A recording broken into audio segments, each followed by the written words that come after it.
What's going on, everybody? This is Bridging the Geekdoms, and today we're going to talk about the crazy Marvel news that dropped where, well, they're in a lot of trouble. So we're going to talk about that today and a lot more, so stay tuned. Actually, you know what? No, let's just say this. A lot more that we're going to talk about is I have special guest, Mr. John Horsley. Talk about, I don't know why I can't think of him. Lonely. I don't know. We'll get him on here. We'll clear that all up for us. So everybody, welcome back. Oh goodness, this is bad. There we go. On, you did everybody? I did it. I got there somehow. Finally, I got there. Oh man, that was the worst opening. Normally, I have like a little script I read, but life has just been so busy lately. Like I haven't had time to do much of anything. So, how's it going, man? It's been a while. It's been a minute. Yeah, no, things are going pretty good. I mean, the Joel and Only Kickstarter is going. It's got some people wanting it. We finished the book. I finished my novel. We've been just plugging away creatively here. It's been awesome. Yeah, that is great. I need to ask you a question because maybe I did an interview with you and we posted it a couple months ago. And how has that all been going? I know you have this Kickstarter now, but how is everything going with releasing those issues week by week? It's gone pretty well. I mean, enough to warrant me doing a Kickstarter, you know. And I figured there's enough demand for it that I might as well put it into a book and see if people want to buy a physical copy of it because so far people like it from what I've been told, you know. So why not? Real quick, we got Triton in the comments. What's going on, Triton? I know you weren't here at the beginning whenever I totally screwed up with my opening, but I've got John Horsley here. He's going to be talking about his Kickstarter here in a second. We're just going to talk about that for probably, a little bit at the beginning of the show, and then we'll get into the main topics that we're going to talk about. So we've talked about the single issue books, Right. 2-3 months ago. They're fun books. I've got a handful of them. I didn't get them all because, well, I'm a loser, but I do have a bunch of them. So tell me, what was the idea behind doing the single issues that you were releasing and now doing a Kickstarter here? Well, so initially, Joel and Only started out as a webcomic back in 2008. And the whole thing was based off because my wife and I were laying in bed one time and she drew a little picture of me and drew a little picture of my friend Jeff and named them Joel and Only and Jeffers because the fun story about how Joel and Only came out to be is so my actual legal name is the letter J. My legal middle name is the letter N, and I'm the third. So my dad has the same name, so does my grandfather. And in the 70s, my dad was getting a social security card over the phone, and they asked him to spell his name, and he said J only, N only. And then when it came in the mail, it said Jolene Only on it. So I've always thought that was hilarious. So we created this character named Jolene Only, and then my friend Jeff became Jeffers. My friend Calvin became Calvarina. And then for a long time, it was just a way for me to like tell stupid jokes and stuff that I found funny with these little characters. And then at one point, I was like, you know what? I bet you I could turn this into a fun little like actual comic book because I wanted to print them. So I did 2 years in a row in 2015 and 2016. I did a 24-hour comic book day with these characters and did the 24 pages in a day, which was insanely hard to do, but I did it. But then that made me want to do like an actual comic with them. So I went back through, and over the years, I've kind of like taken a lot of the webcomic jokes and ideas and fleshed them out into like I don't want to say a story for the first couple issues because it's not really a story. It's more of like a loosely connected set of puns. uh, but I put them into a sequential format, and then just out of that, I ended up having enough material to make 240 pages, which is 10 issues at 24 pages apiece. So I broke them out into like little sections of stories, did the issues, and then at the beginning of this year, I actually started writing new stuff for Joel and Only, and I've got 16 new issues done, written wise, and a bunch of them have like actual artwork done. And I've been racking my head about how I wanted to put these in print. Like I did single issues on digital, which was fine, and they did well. And I did actually print some of them up, but out of my own cost to have them. But I was like, I wonder if I could do a Kickstarter for this. If I do one, I don't really want to do a Kickstarter for each individual issue because there's a lot of them and it's only 24 pages of content. And I feel bad doing it over and over again every month for a new issue of that for what it's going to cost. So I decided, well, I have the series broken up into chapters. Chapters 1 is 1 through 5, 2 is 6 through 10, so on and so forth. So I figured let's do a trade paperback with some extra material, a new cover, some new art, do some variant covers, and we'll do a collected book of 1 through 5. And there's my face. But yeah, it's put a trade and end it that way. That way, if you back it, you get 150 pages, which is 120 pages of content, and then like 27, 30 pages of extra material, which is always fun. This video was a lot of fun to do. I ended up just making little cutouts and talking to myself, which was hilarious. Oh, I can't hear you. Whoops, there we go. There we I go. did that. That was my fault. Look, I'm telling you, this is going to be a shit show for me today. Anyway, no, Perfect I think for me you to be should. here. I think you should give out these cutouts too. They're pretty awesome. You should make a whole bunch of them. Kids will love them. I know it's for 18 or up, but come on, man. Yeah. My kids love this series because it's all fun. Yeah, exactly. So you're doing the Kickstarter. What is your overall? I know, like, your goal for the Kickstarter, hitting a certain amount of money to get these out, but what is the overall goal for this book? Like, when you get this out, does that mean you're going to put out another, or does it mean that you're going to do something else? Like, what is it that you're shooting for here? So the goal with the Kickstarter is obviously to put it in print and have it out there, to have enough copies to send out to all the backers, as well as take them to cons that I'm going to sell out as well, and then to go on to the next chapter. Because like I said, I've got the first 4 chapters of this series done, so first 26 issues are done.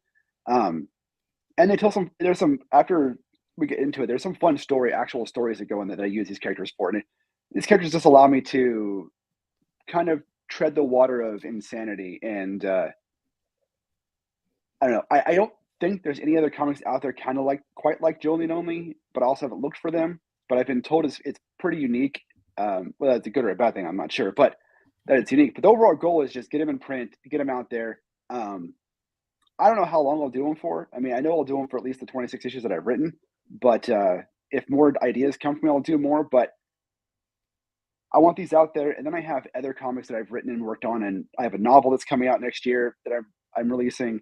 So a lot of it's just about getting my creative content out there, because I've been doing this for 20 years, and I've only ever released pretty much 2 books in 20 years. Everything else I just kind of did and then didn't do anything with. So now it's like, you know what? Let's go ahead and release these stuff and get it out there. If people like it, great, and I'll do more. Yeah. But if people don't like it, well, at least I tried.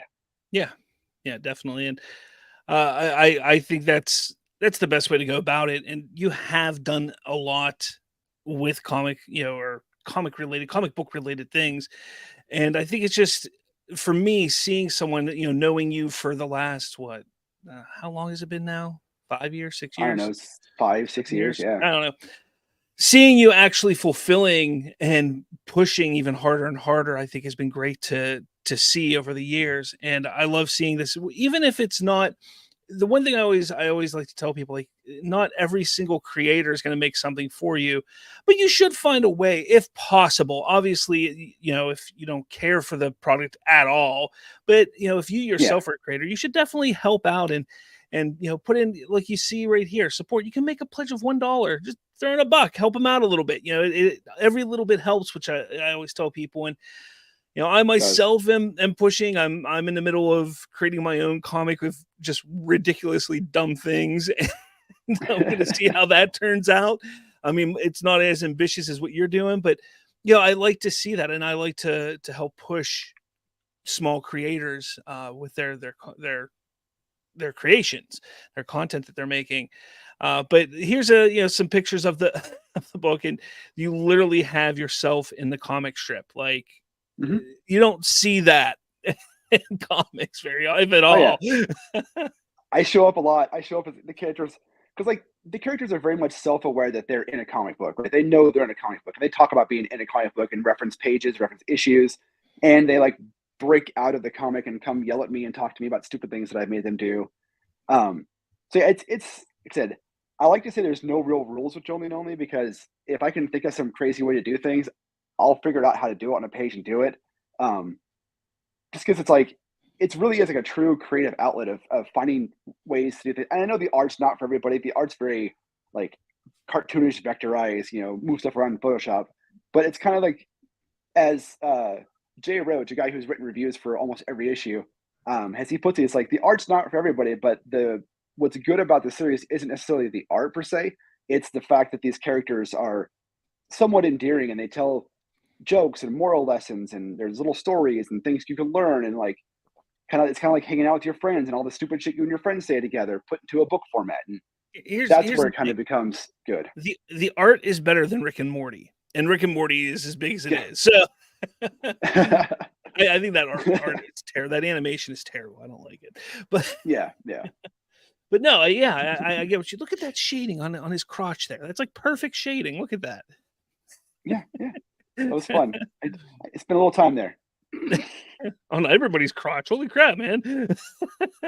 Well, to be fair, everybody's pants it's the same pair of pants, copy pasted and moved a little in color change. So I only did it once, and then I just copy Okay, there pasted you go. I it see it later, now. and then changed the color of them. Look, Yeah, you're doing it smart. You're doing it as easily as possible. Oh yeah, all these characters had the same body frame. Yeah. Oh yeah. Look at that. And obviously the shirt you change and the arms a little bit. Yep. Like here, you have to. Okay, I see it Yeah. now. That's good. That's good times. But I got to tell you, no, it is awesome. Like I said, I have I think the first 3, maybe 4 issues. I think I Yeah. have. I don't remember what I have. So. And I've read them. They're hilarious. Before my life got crazy, that I was able to sit at my lunch break and read them during that time, which was great. So I do recommend it. I think they're hilarious. It is the type of comedy that I enjoy because it's just self-aware. It's raunchy at times. It's just dumb comedy. It's that kind of stuff, and some people like it. Some people don't. Like not everything has to be so serious all the time. Right. I was told that Jolene Only is like if Trailer Park Boys and South Park had a bastard child, is what this series ends up being like. And I'm like, I kind of agree. I've never seen Trailer Park Boys, but I've seen South Park, so. Yeah. I can see that. I've seen some Trailer Park Boys. I can definitely see that. Just the character dynamics. I can see the Trailer Park Boys essence in there. For sure. But yeah, thanks. I want people to get out to know about this. I hope people listen, whether it's on the podcast or on the YouTubes to check, make sure they check this out. JonelinOnly.com is the best place to go. Does that take you to the Kickstarter? Yep, they'll take you right to Kickstarter. JonelinOnly.com. And it's just like only with the J and an N in front of each word. So it's Jolene Only. Yeah, and I will have all of that in the description here momentarily once I pull it up, and I'll get that in there. Anything else you want to talk about here? Oh man, at this time, not really. But if anybody's out that's also an indie creator, I I'm pushing, as I always have on my podcast, indie creators too. So like when you have your book ready to go, man, let me know. We'll push it on our show. Anybody else out there, hit me up on Twitter at Y2CL, and I'm happy to help push any indie books out there because I think indie books is the flavor of creation. Oh, for sure. Well, the thing is, I mean, my book is not going to be anything like it's it's going to be like 10, 15 pages at most. And it's just a bunch of ridiculous. Basically, the idea for me putting out a book is because I want to show myself that I can do it, because I do have other story ideas I want to do. And this one here is just a bunch of stupid things that Colton and I made up while we were at a convention earlier this year. We're sitting at the table and we're just sitting there like, man, why don't we make a comic? And we just started coming up with ideas and stories, and we wrote them down, and now I'm just trying to get them all in a book. So it's not anything. It's not one. It's still good. Yeah. So, it's still something, man. It's still a book. It's still a comic. It's still something. Yeah. Well, exactly. Again, it's the whole idea behind doing it. And I mean, I don't expect to sell it for all that much once I do get it. So we'll see, though. We'll see. I don't know how that all works, so I have to figure that all out. But yeah. Definitely. One last thing. Scroll to the top of this page real quick. Scroll top. And stop right at the top, right above that, down a little bit. Right there. So ending today, that cover right there is only available for today. That is the Limited. It's not a Halloween comic. It's a Halloween variant cover. Only available today. It's only $10, and there's only 20 of them total being printed. And it's available for an add-on. So if you support at any level, you can add it on for $10. And it's at later on this afternoon. It's going to be gone. So if anybody wants that, now's the time to do it. Awesome. And I have the link in the description. There you go. So go check that out now. Thanks, John. I mean, Awesome. thanks for stopping by, and hopefully, once things get moving on your follow-up books, we'll have you on again for sure.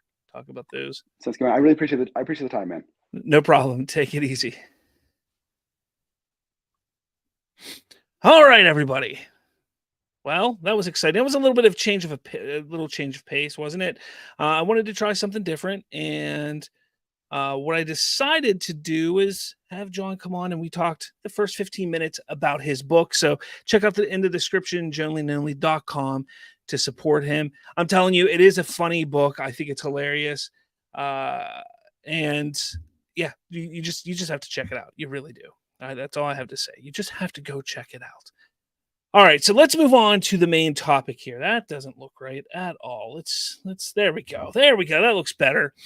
All right, so we're going to be talking about Marvel here because Marvel is in shambles right now. I mean, in complete shambles. I want to say what's going on to Triton and whoever else is watching. How's it going? So, all right, let's talk about this because it is rather nuts. So Variety posted or released an article the other day basically highlighting all of the issues and all of the things going on at Marvel over the last few years that have basically been leading them down a path of just failure, nonstop failure. So the article, again, this comes from Variety.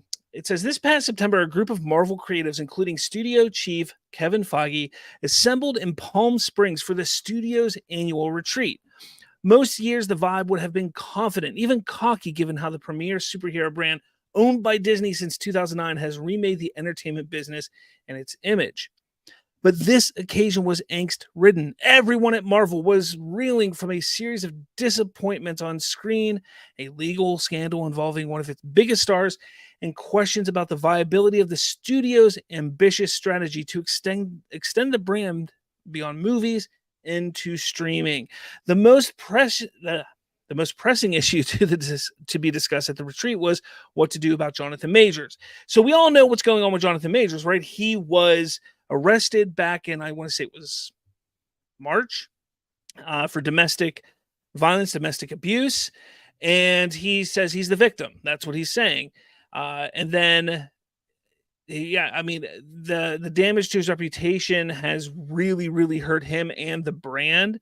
It seems to be that regardless of his legal issues, Marvel was pretty much like, hey, we're going to wait and see. Let's wait and see how this goes.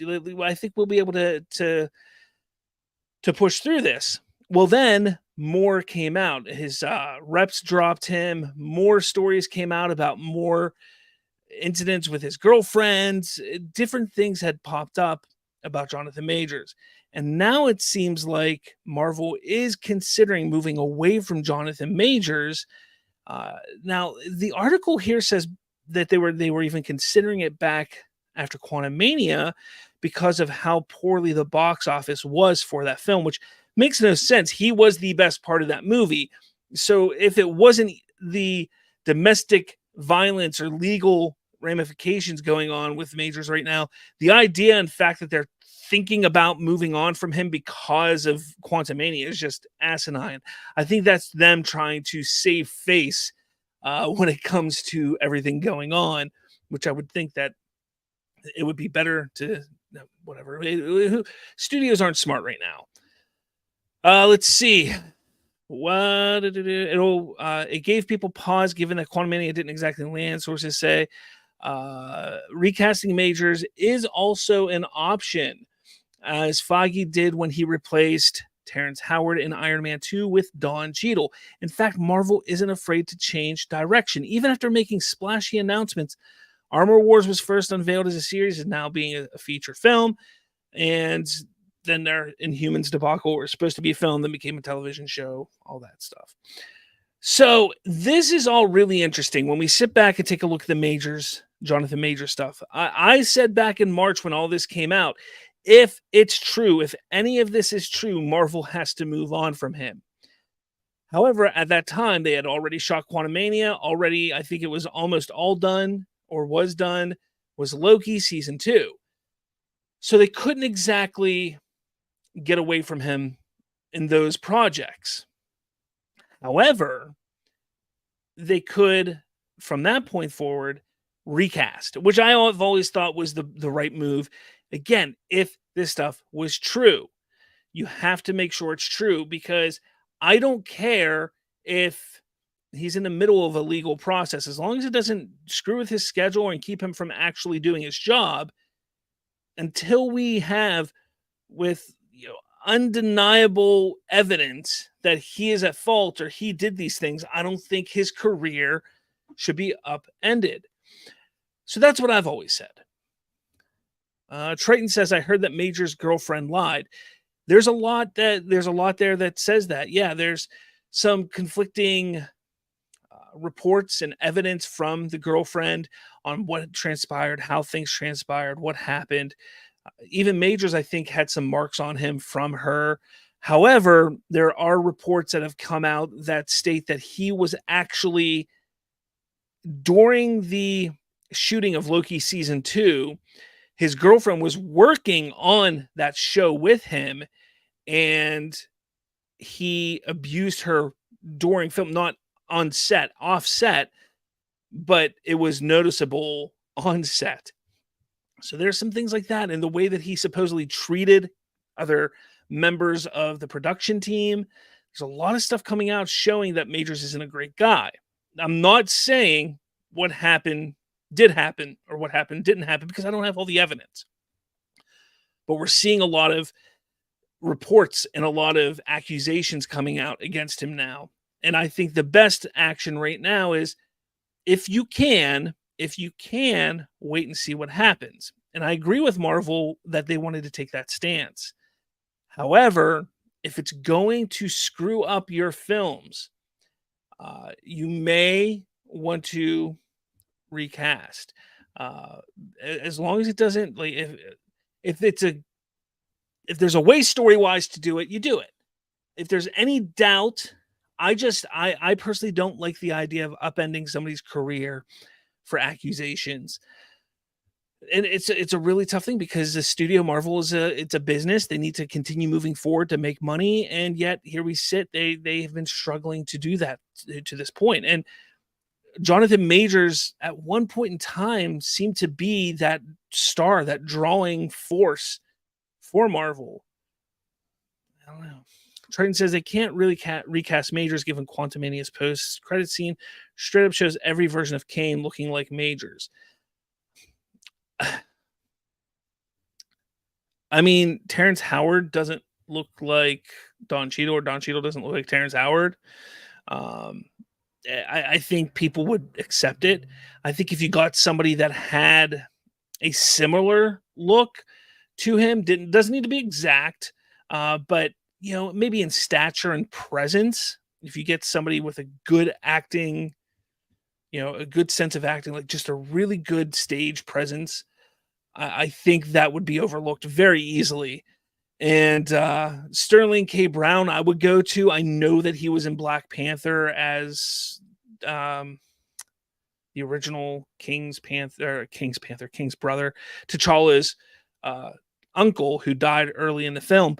I think he would have been a good choice to replace and take on the role.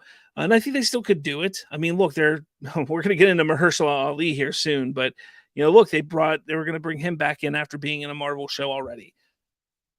But I think you could recast. I do. I think you could, because the other option that they were talking about is making a new character, not making a new character, but taking another character and just kind of shifting Kang out to the side and maybe making Doctor Doom and doing a storyline with Doctor Doom, and maybe later down the line bringing Kang back to do that story.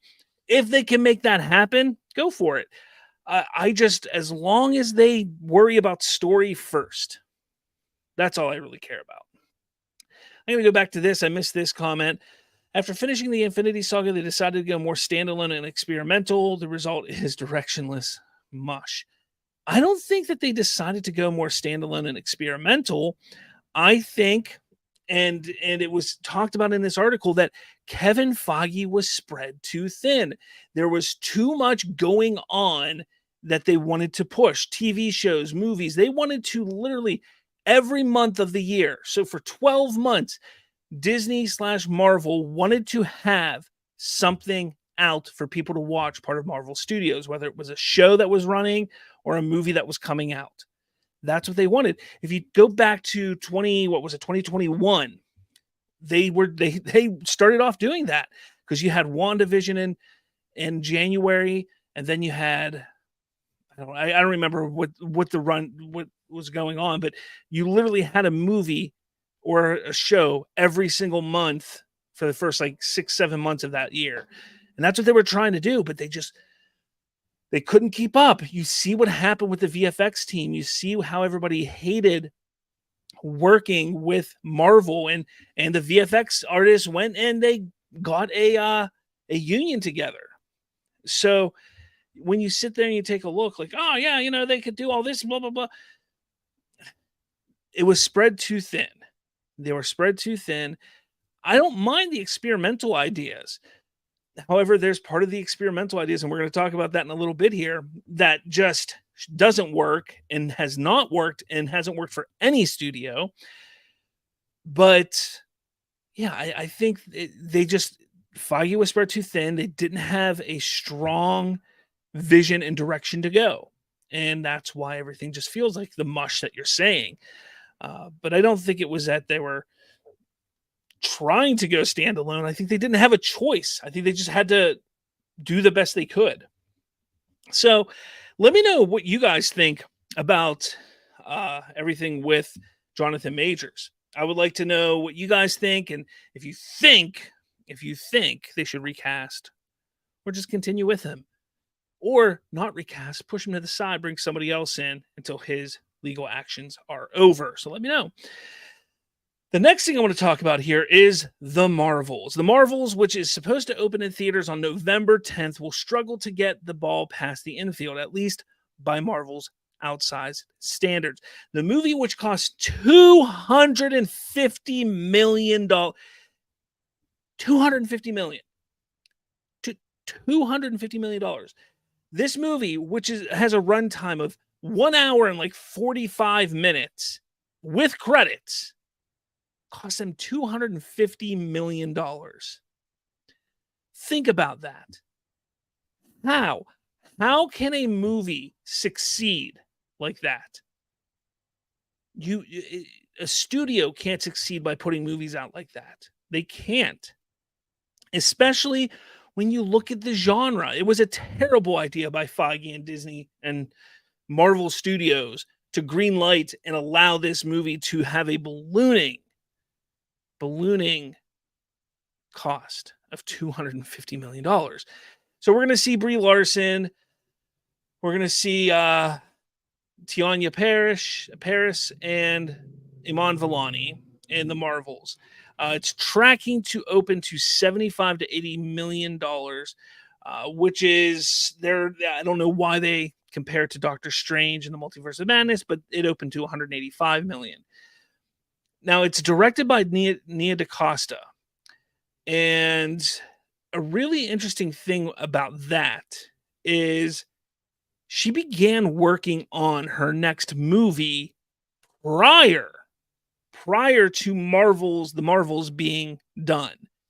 They were in post-production, and she goes and moves away and starts working on her next film, excuse me, called Hedda with Tessa Thompson. That is absurd. I'm sorry. You're working on a movie that costs $250 million, and you can't even see it through. That is unacceptable. That is ridiculous. The only thing I can think is that, because we know that it went through like 4 months of reshoots, is that They looked at this movie and said, "Thanks, Nia DaCosta, but no thanks. We'll take it from here." And I think that's probably what happened. I think that's what happened here. Because, if you're directing a $250 million movie, it's kind of weird for a director to leave with just a few months to go. And that's from a source familiar with the production. The Marvels has also seen its release date move back twice. One time it swapped places with Quantumania, which was deemed further along, and again when its debut shifted from July to November to give filmmakers more time to tinker. But that extra time didn't necessarily help. In June, Marvel, which they traditionally only solicit feedback from their employees at Disney, took the uncharacteristic step of holding a public test screening in Texas, and the audience gave the film middling reviews. And that's pretty much what we've heard from anybody who's anybody, that this movie's not going to be great. It's just not. There's not much to care about it. Look, no one likes Brie Larson anymore. Nobody likes her. The first one, it made $1 billion. You want to know why it made $1 billion? Do you want to know why it made $1 billion? It made $1 billion because it was a movie in the Marvel Cinematic Universe that came out between Avengers Infinity War and Avengers Endgame. And people wanted to know what was going to happen there. And yes, there's Superman-like character as well. I will tell you this, had it not come out between those two movies, I'd say comfortably 750 to 900 million is what it would have made. Not bad, still very admirable, still good. I'm not admirable, still amazingly good, but it wouldn't have hit that 1 billion mark. So it wasn't that good of a movie either. And that's another thing that people forget. Triton says, best thing about the Marvels is Brie Larson looking yummy. He goes, exactly. Captain Marvel made over 1 billion, but clearly because of Endgame hype, since everyone hates it. The Marvels is effed. Indeed, it is effed. Indeed. Oh man, excuse me. Yeah, I don't know. I think they don't know what to do with the Marvels. It's going to be the shortest Marvel film to ever release.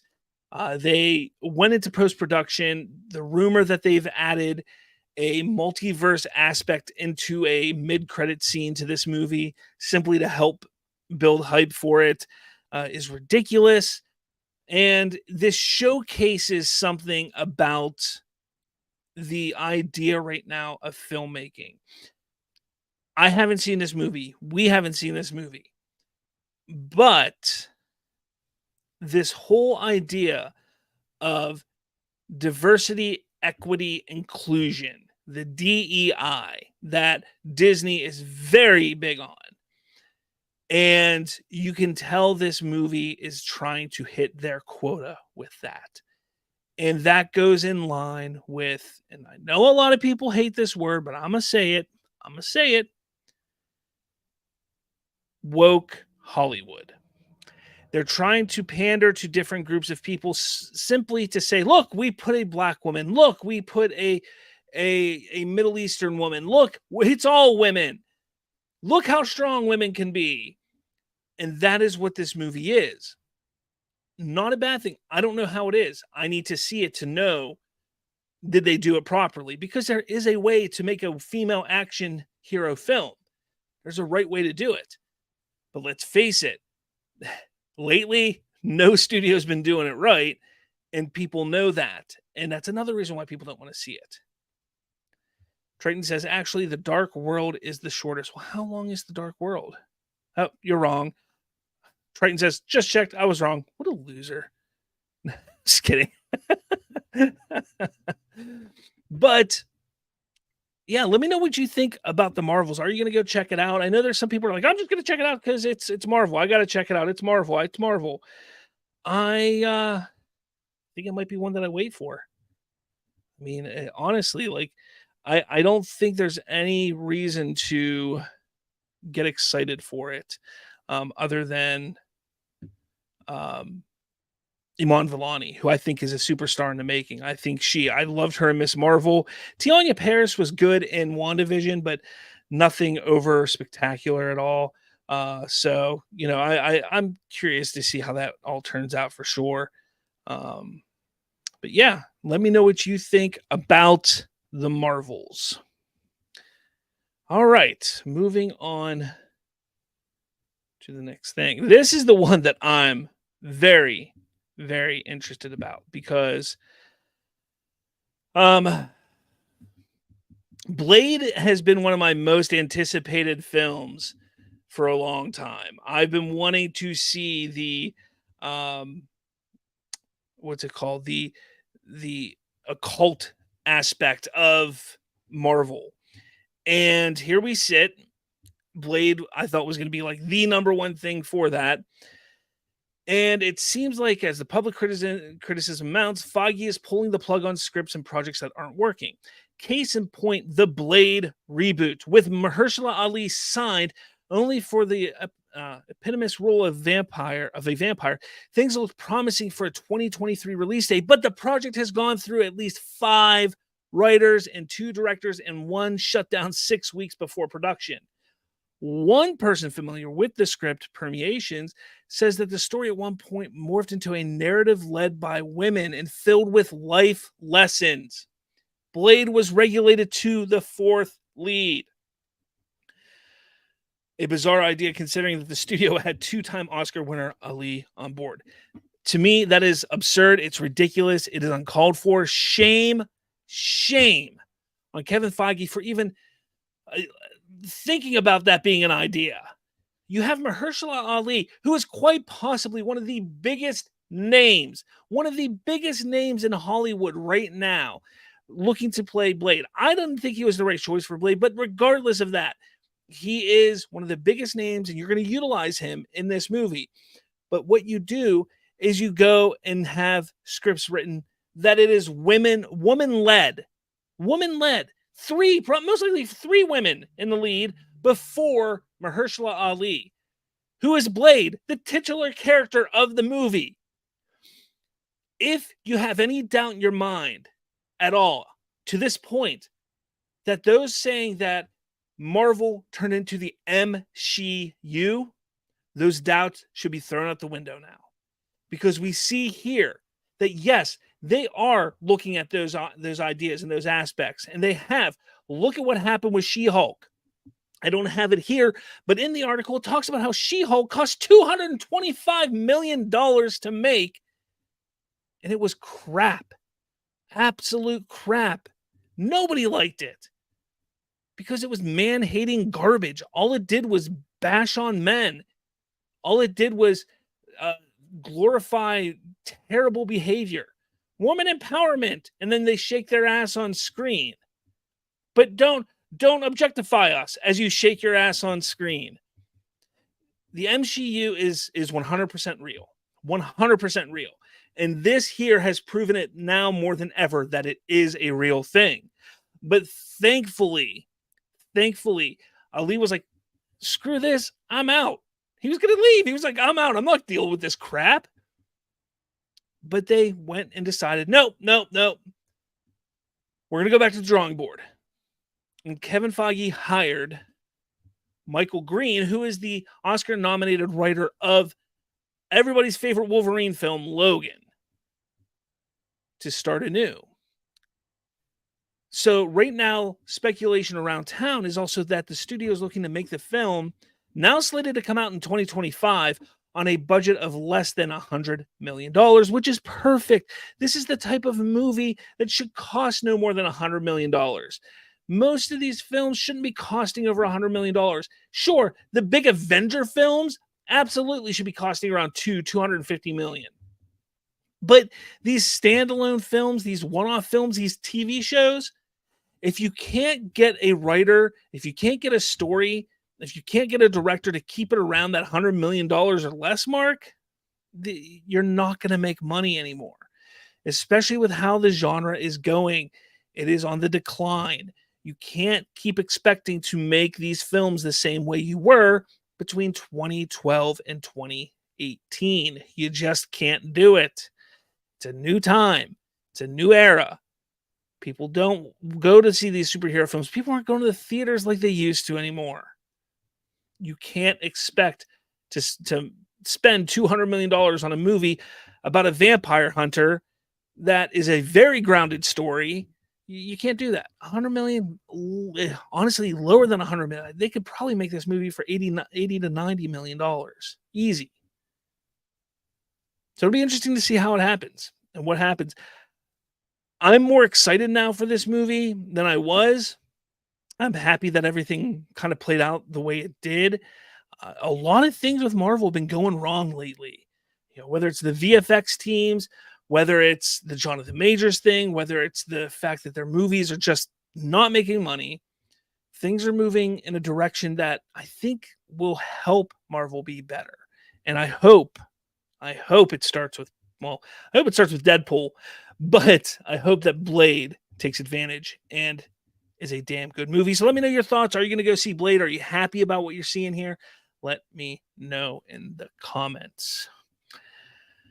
Triton says, I wonder how much of the Blade mess is due to them trying to avoid an R rating. Again, like I've said, don't worry about the rating. Just make the best movie you can make. Plain and simple. Doesn't need to be R.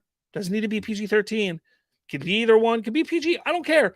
As long as it's a good story and a good movie and you get the essence of the character, I don't care what the rating is.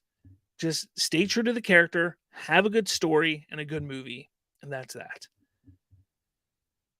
Triton says, when I heard that Josh Segarra was in She-Hulk, all I could think of was The Godfather. Look how they massacred my boy meme. Oh, man, that show was terrible. Absolutely terrible.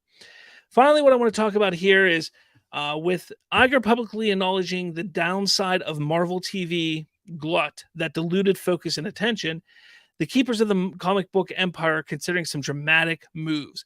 Sources say there have been talks to bring back the original gang for an Avengers movie. This would include reviving Robert Downey Jr.'s Iron Man and Scarlett Johansson's Black Widow, both of whom were killed off in Endgame. Spoilers! That shouldn't be a stumbling block in comic books. Beloved characters are often killed off only to be resurrected thanks to the powers of things like the multiverse. But the studio hasn't yet committed to the idea. If we're able to bring those actors back, it wouldn't come cheap. Sources say Downey Jr.'s upfront salary for Iron Man 3 was around $25 million.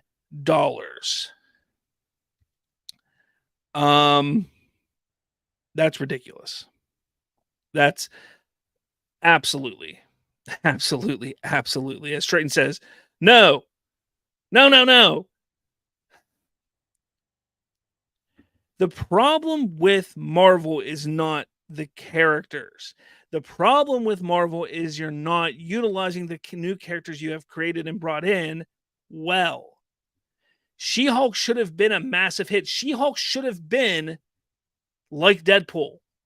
Slightly different, not as jokey and R-ish, but it should have been as funny, as humorous, as interesting as Deadpool, with a Hulk twist to it. But it wasn't.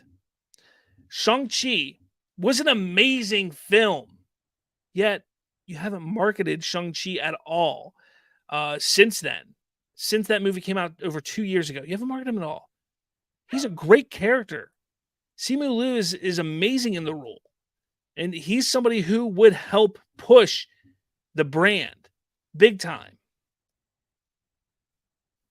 Again, it's not that we don't have RDJ and Scarlett Johansson in there. It's not that we don't have Chris Evans in there.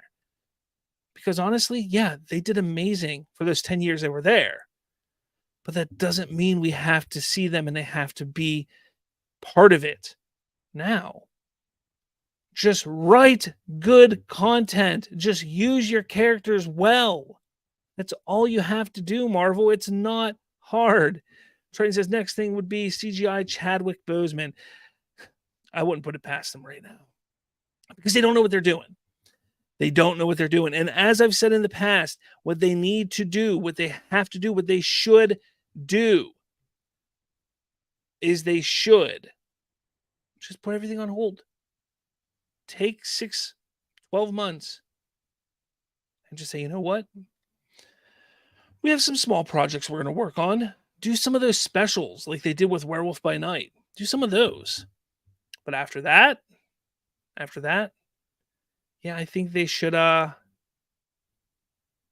they should probably just, chill a bit and rethink what they're doing. I do think that. I don't know. That's about all I got today, folks. This is a short show. I've been really busy. I wasn't even really able to plan a show this week. This is kind of last minute, and I figured, hey, let's just talk about this noise here, because why not?